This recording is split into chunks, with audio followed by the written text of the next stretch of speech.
boys and girls, from me, Henry, and Nipper. Before we start tonight's story, don't forget, if you like the video, press the little button and hit subscribe. Remember, it costs you nothing to subscribe, and you will get notifications as and when I, Henry, narrate another video and post it online. Now tonight's bedtime story is Hansel and Gretel. The story of a brother and sister who were sent into the forest by their parents and find the gingerbread house. Are we all snuggled in then? So we shall begin.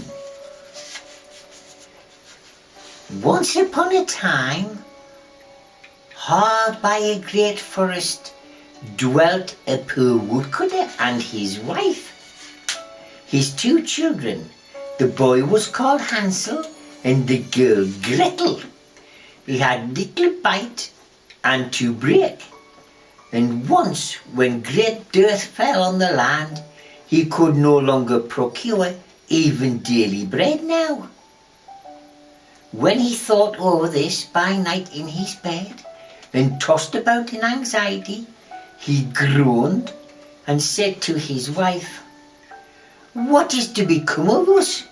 How are we to feed our poor children when we no longer have anything even for ourselves?" "I tell you what, husband," answered the woman, "early tomorrow morning we will take the children out into the forest to where there is a thicket. There they will light a fire for them and give each of them one more piece of bread. And then we will go to our work and leave them alone. They will not find the way home again, and we shall be rid of them." "No, wife," said the man, "I will not do that. How can I bear to leave my children alone in the forest? The wild animals will soon come and tear them to pieces." "Oh, you fool," she said. "Then we must all four die of hunger. You might as well plane the planks for our coffins." And she left him no peace until he consented. "But I feel very sorry for the poor children all the same," said the man. The two children had also not been able to sleep for hunger, and had heard what the stepmother had said to the father. Gretel wept bitter tears and said to Hansel, "Now all is over with us." "Be quiet, Gretel," said Hansel. "Do not distress yourself. I will soon find a way to help us." And when the old folks had fallen asleep, he got up, put on his little coat, opened the door below and crept outside. The moon shone brightly, and the white pebbles which lay in front of the house glittered like real silver pennies. Hansel stopped and stuffed a little pocket of his coat with as many as he could get in. He then went back and said to Gretel, "Be comforted, my dear little sister, and sleep in peace. God will not forsake us," and lay down against his bed. When day dawned, but before the sun had risen, the woman came and woke the two children, saying, "Get up, you sluggards. We are going into the forest to fetch wood." She gave each little child a piece of bread and said, "There's something for your dinner. But do not eat it up before then, for you will get nothing else." Gretel took the bread from under her apron, as Hansel had the pebbles in his pockets. They then all set off together on the way to the forest. When they had walked a short time, Hansel stood still and peeked back at the house, and did so again and again. His father said, "Hansel, what are you looking at there and staying behind for? Pay attention and do not forget how to use your legs." "Ah, father," said Hansel, "I'm looking at my little white cat, which is sitting up on the roof. and wants to say goodbye to me." The wife said, "Fool, this is not your little cat. That is the morning sun, which is shining on the chimney of your house." Hansel, however, had not been looking back at the cat, but had been constantly throwing one or more white pebble stones out of his pocket on the road. When they reached the middle of the forest, the father said, "Now children, pile up some wood and I will light a fire, that you will not be cold." Hansel and Gretel gathered brushwood together as high as a little hill. The brushwood was lighted, and when the flames were burning very high, the woman said, "Now children, lay yourselves down by the fire and rest. We will go into the forest and cut some wood. When we have done, we will come back and fetch you away." Hansel and Gretel sat by the fire, and when noon came, each ate a little piece of bread. And as they heard the strokes of the wood axe, they believed that the father was near. It was not the axe, however, but a branch which had fastened itself to a withered tree, which the wind was blowing backwards and forwards. And as they'd been sitting such a long time, their eyes closed with fatigue and they fell asleep. When at last they awoke, it was already dark. Gretel began to cry and said, "How are we to get out of the forest now?" But Hansel comforted her and said, "Just wait a little until the moon has risen, and then we will soon find our way." When the full moon had risen, Hansel took his little sister by the hand and followed the pebbles, which shone like newly coined silver pieces, and showed them the way. They walked the whole night long, and by break of day came once more to their father's house.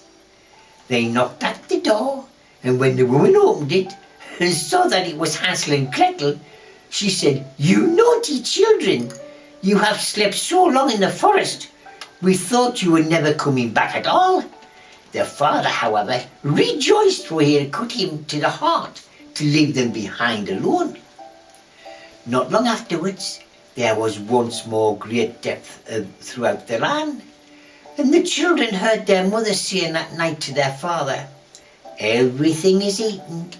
We have 1/2 loaf left, and that's the end. The children must go. We will not take them further into the woods, so they will not find their way out again.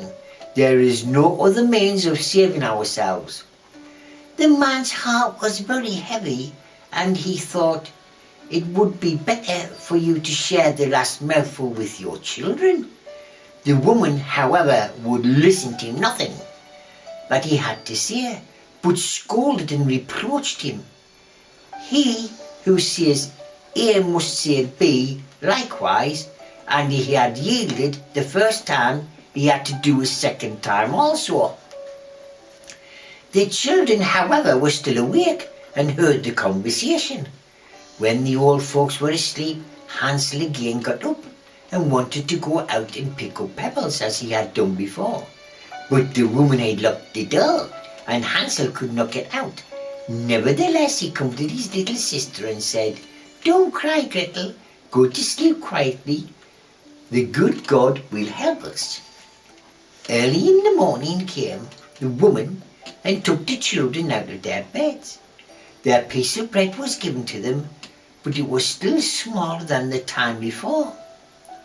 On the way to the forest, Hansel crumbled it in his pocket and often stood still and threw a morsel on the ground. "Hansel, why do you stop and look around?" said the father. "Go on, I'm looking back at my little pigeon, which is sitting on the roof, and wants to say goodbye to me," answered Hansel. "Fool," said the woman, "that is not your little pigeon. That is this morning sun that is shining on the chimney." Hansel, however, little by little, threw all the crumbs on the path. The woman led the children still deeper into the forest, where they had never in their lives been before.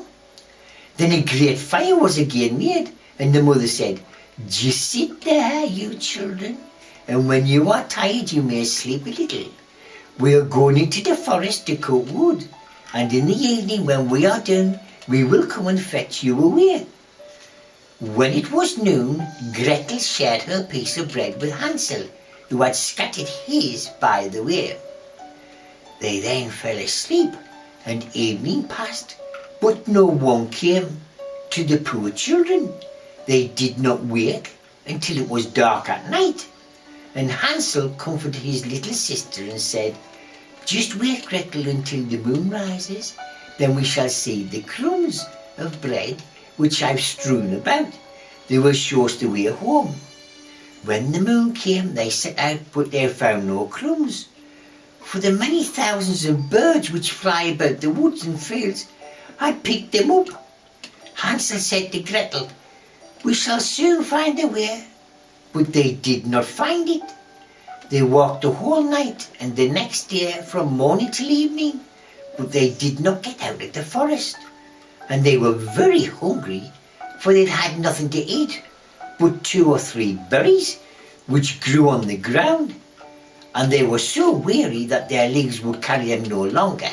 They lay down beneath a tree and fell asleep.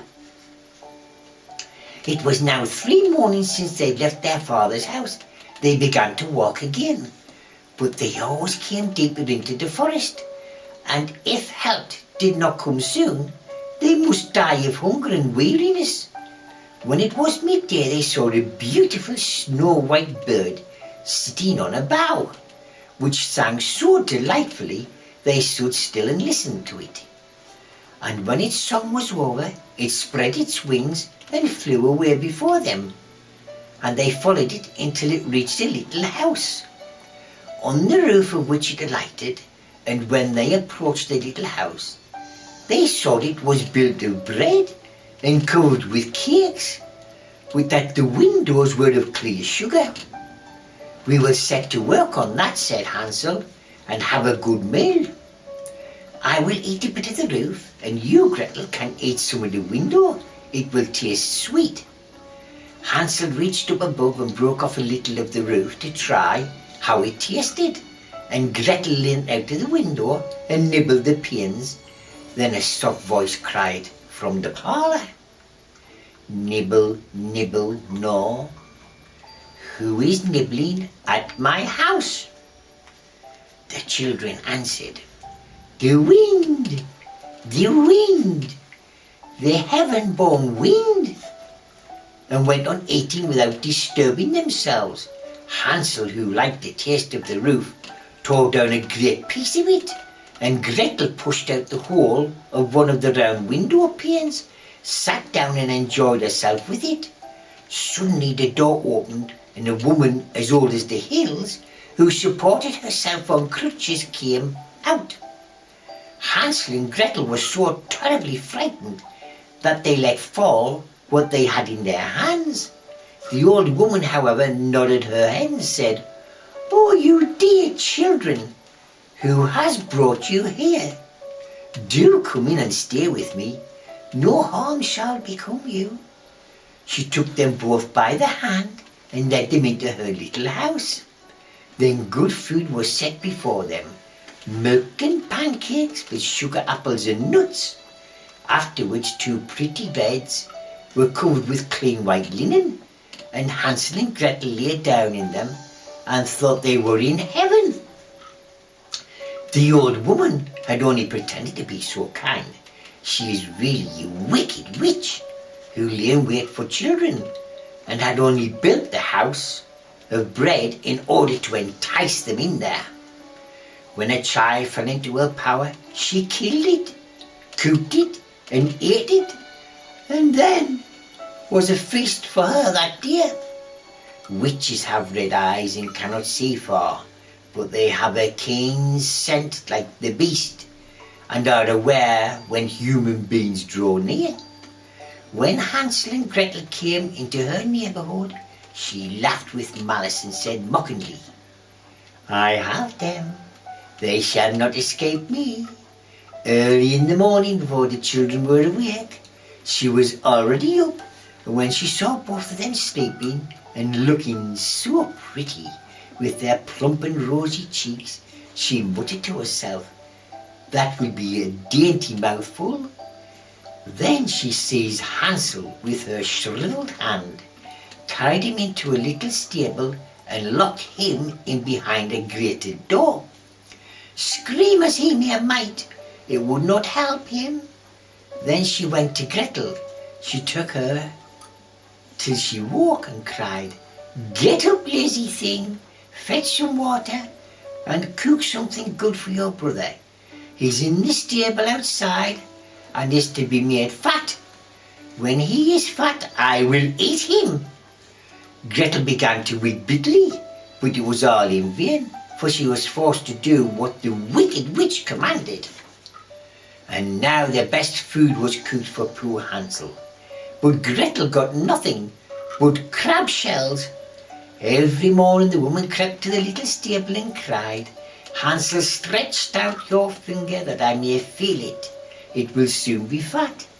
Hansel, however, stretched out a little bone to her, and the old woman who had demise could not see it, and thought it was Hansel's finger, and was astonished that there was no way it had fattened him. When 4 weeks had gone by and Hansel was still remaining thin, she was seized with impatience and would wait no longer. "Now then, Gretel," she cried to the girl, "stir yourself and bring some water. Let Hansel be fat or lean. Tomorrow I will kill him and cook him." Ah, how the poor little sister did lament when she had to fetch the water, and how her tears did flow down her cheeks. "Dear God, do help us," she cried. "If the wild beast in the forest had but devoured us, we should at any rate have died together." "Just keep your noise to yourself," said the old woman. "It won't help you at all." Early in the morning, Gretel had to go and hang up the cauldron with the water. She lit the fire. "We will bake first," said the old woman. "I have already heated the oven and kneaded the dough." She pushed poor Gretel out to the oven, from which flames of the fire were already darting. "Creep in," said the witch, "and see if it is properly heated, so that we can put the bread in." And once Gretel was inside, she intended to shut the door and let her bake in the oven, and then she would eat her too. But Gretel saw what she had in mind and said, "I don't know how I am to do it. How do I get in?" "Silly goose," said the old woman. "The door is big enough. Just look, I can get in myself." And she crept up and thrust her head into the oven. Then Gretel gave her a push that drove her far into it, and shut the iron door and fastened the bolt. Oh, then she began to howl quite horribly, but Gretel ran away, and the godless witch was miserably burned to death. Gretel, however, ran like lightning to Hansel, opened his little stable and cried, "Hansel, we are saved. The old witch is dead." Then Hansel sprang like a bird from its cage when the door is opened. How they did rejoice and embrace each other and dance about and kiss each other. And as they had no longer any need to fear her, they went into the witch's house, and in every corner there stood chests full of pearls and jewels. "These got far better than pebbles," said Hansel, and thrust his pockets whatever he could get in. And Gretel said, "I too will take something home with me," and filled her pinafore full. "But now we must move off," said Hansel, "that we may get out of the witch's forest." When they had walked for 2 hours, they came to a great stretch of water. "We cannot cross," said Hansel. "I see no footplank and no bridge." "And there is also no ferry," answered Gretel. "But a white duck is swimming there. If I ask her, she will help us over." Then she cried, little duck, dost thou see? Hansel and Gretel are waiting for thee. There's never a plank or bridge in sight, took us across, thy back so white. The duck came to them, and Hansel seated himself on its back, and told his sister to sit by him. No, replied Gretel, that's be too heavy for the little duck. She shall take us across one after the other. The good little duck did so, and when they were safely across, they had walked for a short time. The forest seemed to be more and more familiar to them, and the length they saw from her father's house. They began to run and rush around into the parlour, and threw themselves around their father's neck. The man had not known one happy hour since he left the children in the forest. The woman, however, was dead. Gretel emptied her pinafore until the pearls and precious stones ran about the room, and Hansel threw one handful after another out of his pockets to add to them. Then all anxiety was at an end, and they lived together in perfect happiness. My tale is done. There runs a mouse. Whoever catches it may make himself a big fur cap out of it. Well, children, wasn't that a lovely story? So, nighty-night, children. Nighty-night, nighty-night.